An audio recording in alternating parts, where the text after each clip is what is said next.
Ayan, hello, umagang kay ganda po sa ating lahat at welcome pong muli sa vlog ng inyong lingkod, ang Maestro Panaderong Gala. So dito tayo nagsimula sa aming nursery. Ayan, so nakaline up pa po yung gagawin ng mga grade 4. Magpupunla sila dito sa ating mga seedling tray.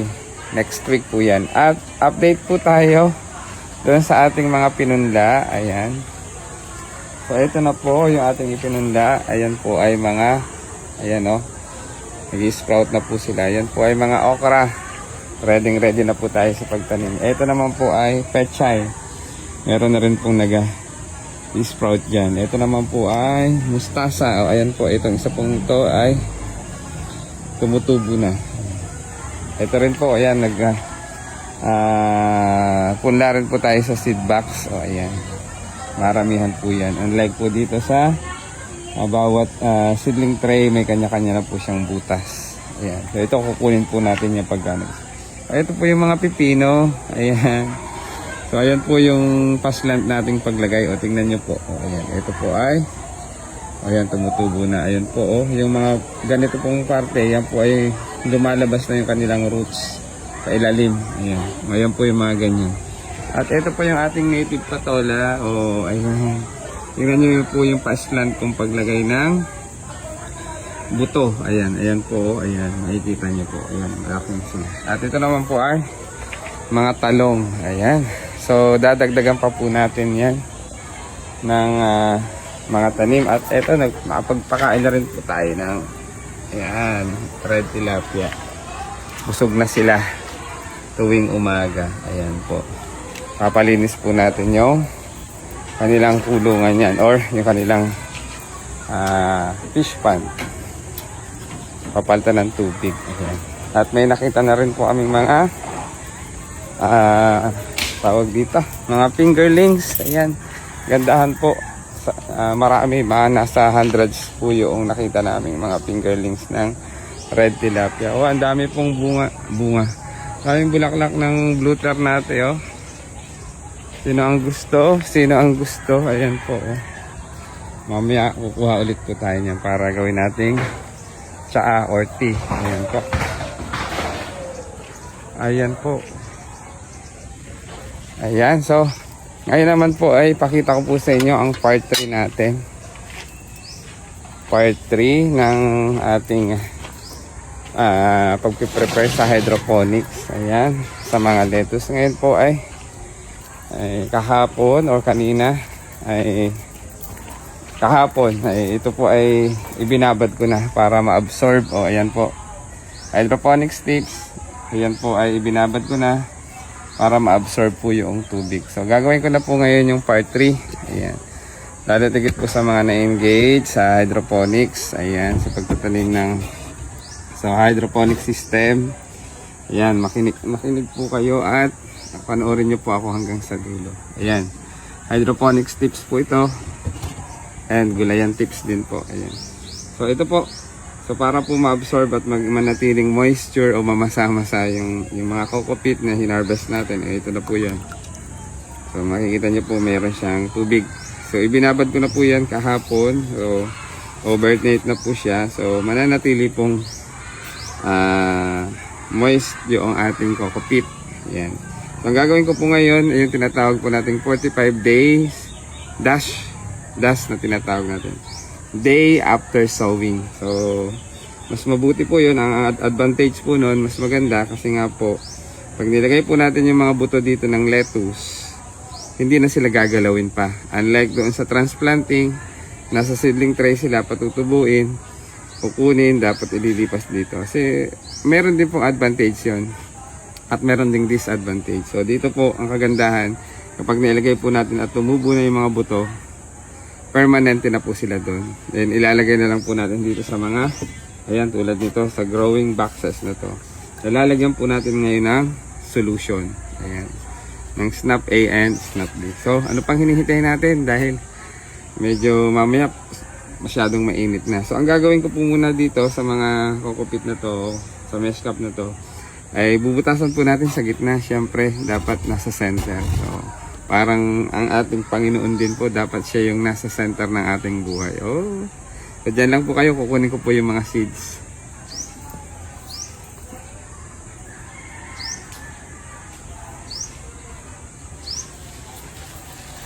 Ayan, so panoorin niyo po ako hanggang sa dulo.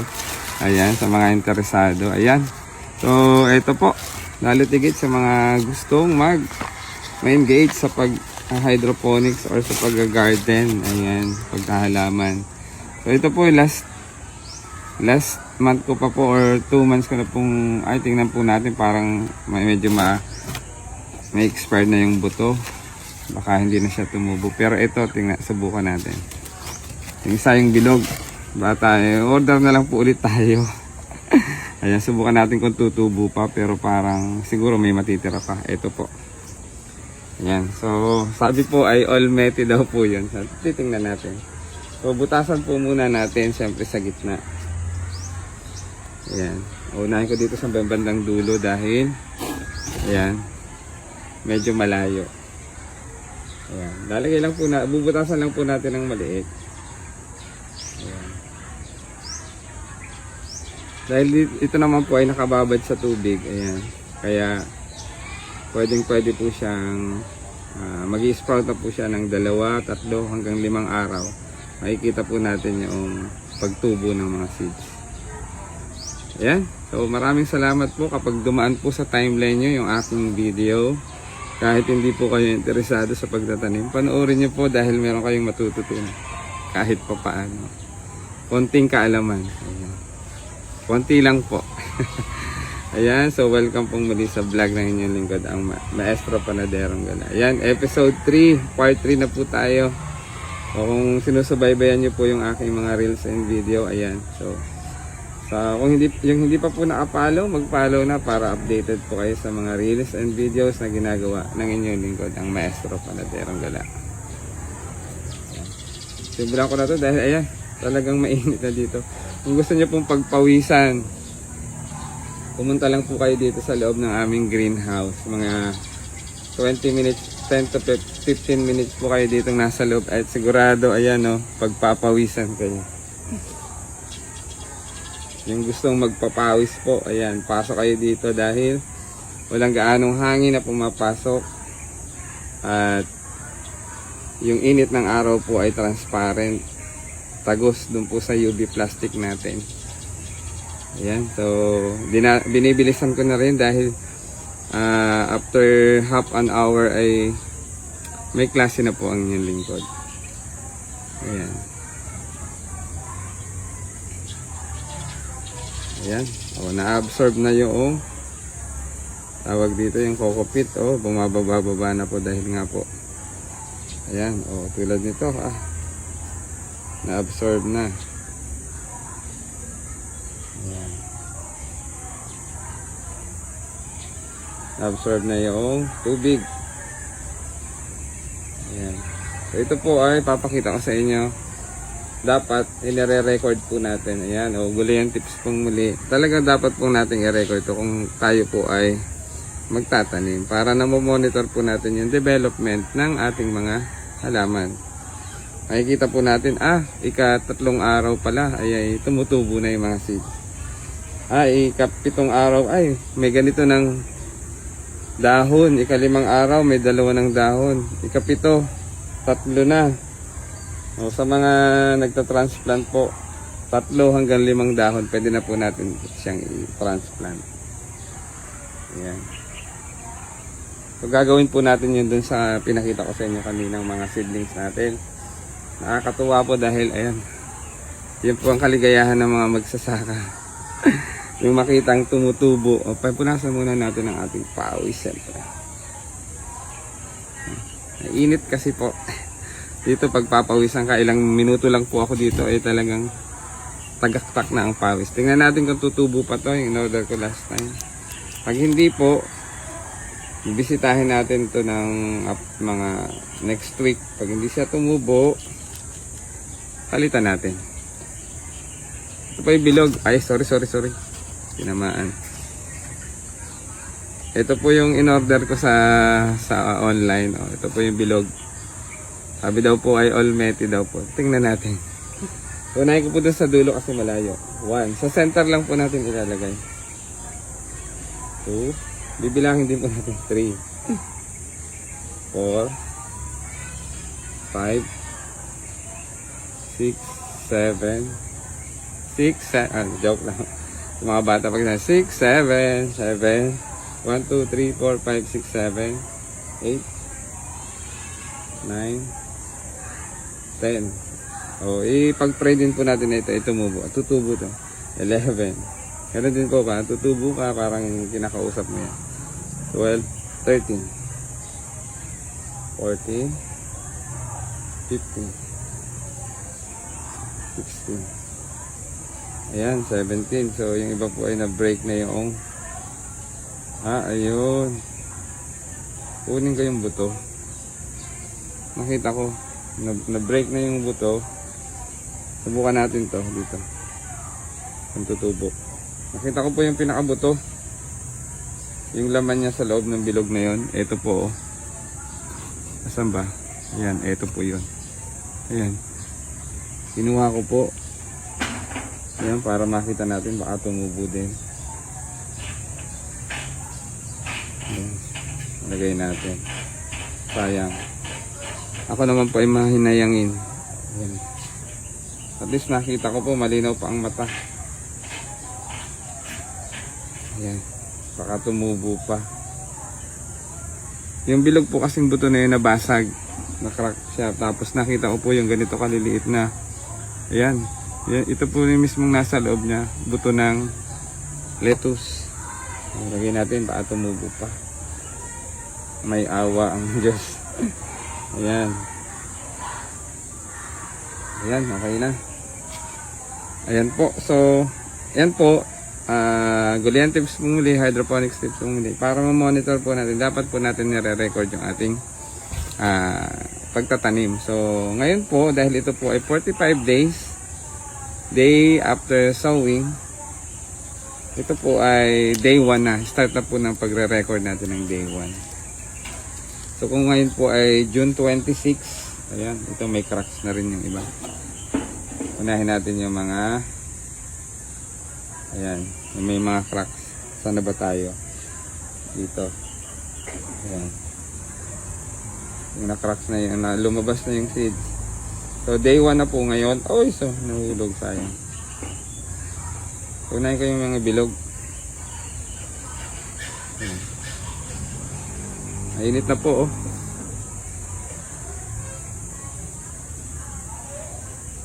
Ayan, so ilalagay natin doon sa iba pa. Titira. Ayan, isa. Ayan. So, pinaka day 1 na po natin to. So, ibig sabihin sa susunod na araw, 44 days na lang. So, ayan na po yun. Ayan. So, para po, tawag dito, para po matulungan pa uling ma-moisture po yung mga seeds. Although siya po ay nakababad na rin po sa tubig, babasahin ko pa rin po yan. Okay? Yan lang po kayo, ililipat ko po ito sa iba.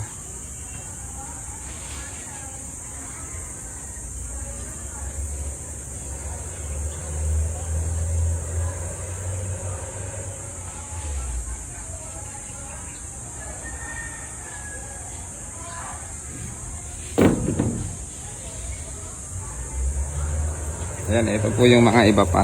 Ayan, ilalagay natin yan mamaya. Ayan, ayan, ang init.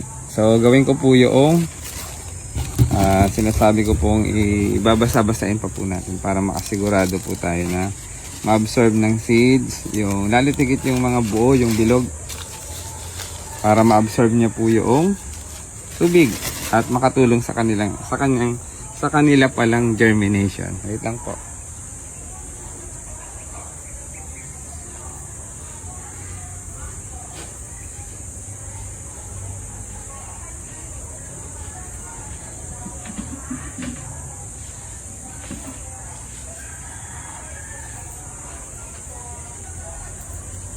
Ayan, dyan lang po kayo, huwag kayong aalis.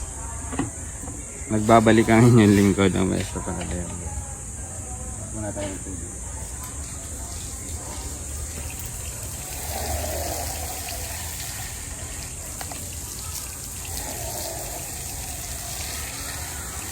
Ayan. Tingnan nyo po, grabe ang pawis ko na, oh. So, ayan po. Pakita ko pong muli sa inyo. So, babasa-basain ko pong muli yan para talagang ma-absorb ng mga seeds yung tubig, yung moisture. Magkaroon sila ng mamasama-sa. Ayan. Patak lang po. Para at least po ay ma-absorb nung seeds yung ayan. Yung ating tubig. Tapos mainit. Tama-tama po yan. Napakaganda po yan para sa mga halaman. Ayan. So, kung may magtatanong, Sir, may solution na po ba yung pinagbabaran mo? Wala pa pong solution yan. So, kapag po siya ay nakita natin na tumubo na, nagkaroon na ng dahon ng mga 2 hanggang 3, saka po natin ililipat dito sa mga kanilang permanenteng growing boxes. Ayan. Yun na po yung merong solution. Meron na po tayong hydroponic solution na ilalagay doon. Snap A and Snap B. Ayan. Mag-mix na po tayo noon. Eh sir, paano naman po ang pag-mix noon? Ang pag-mix po noon ay sa 10 liters of water po. 25 ml po ng Snap A and Snap B. Paghahaluin po yun. Unahin po muna natin Snap A. Kasi po pag pinagsabay niyo yan, maaaring magbuo-buo. Ayan, oh. Bakit po hindi pwedeng pagsabayin? Ayan. So ilalagay, i-prepare po muna natin yung 10 liters of water. Pagkatapos, hahaluin po natin. Pag inilagay na po natin yung Snap, ayan, tapos na po tayo. Snap A. Oh, tagaktak po ang pawis ng inyong lingkod, oh. Snap A, and then kapag po after mga 2 minutes po, hahalu-haluin natin yan. Saka po natin ilalagay yung Snap B. Oh, ayan. So, ganun lang po kadali ang hydroponics. Ang pag-hydroponics natin. So, ito nga po yung tinatawag nating soilless gardening. So, ito na po yung result. Hintay po tayo ng mga 3 to 5 days at magkakaroon na po siya ng tutubo na po siya, mag-i-sprout na po siya. So, ito, ganito lang po kadali. Ito po ay part 3 ng ating tutorial sa hydroponics. Ayan. Salamat po sa panonood at sana po ay meron kayong natutunan. Ang init na po, talagang tagaktak na ang pawis na. Ayan, so sa mga naghahalaman at nag-engage sa hydroponics, lalo tigit sa mga lettuce, ayan. So, manood po kayo, panoorin nyo po hanggang sa dulo. At sa mga hindi pa po naka-follow, i-follow nyo po ako para updated po kayo sa mga tutorials pagdating sa paghahalaman, hydroponics man po or traditional gardening. So, muli, ito po ang inyong lingkod, ang Maestro Panaderong Galang, nagsasabing mapagpalang araw, ingat po tayo palagi, and thank you for watching. Sana po ay may natutunan kayo sa inyong lingkod. God bless! Magkaklase na tayo kaya nagmamadali na tayo. Pinagpapawisan tayo sa sobrang init. So mamaya ko na lang po itutuloy muli yung iba pa natin gagawin. Ayan po, oh. Ayan po, naka-line up na po lahat yan. At ito pa po yung i-harvest nating mga coco peat na ating in-sterilize. Ayun na po yung iba, naka-prepare na. Ayun po. At ito po yung susunod natin. Yan, so thank you for watching and God bless us always. Muli, ito po ang inyong lingkod, ang Maestro Panaderong Galang, nagsasabing pagpalang araw, ingat po tayo palagi, and God bless us always. Thank you for watching. Don't forget to follow and share. Mag-comment din po kayo dyan sa comment section. Thank you for watching. God bless.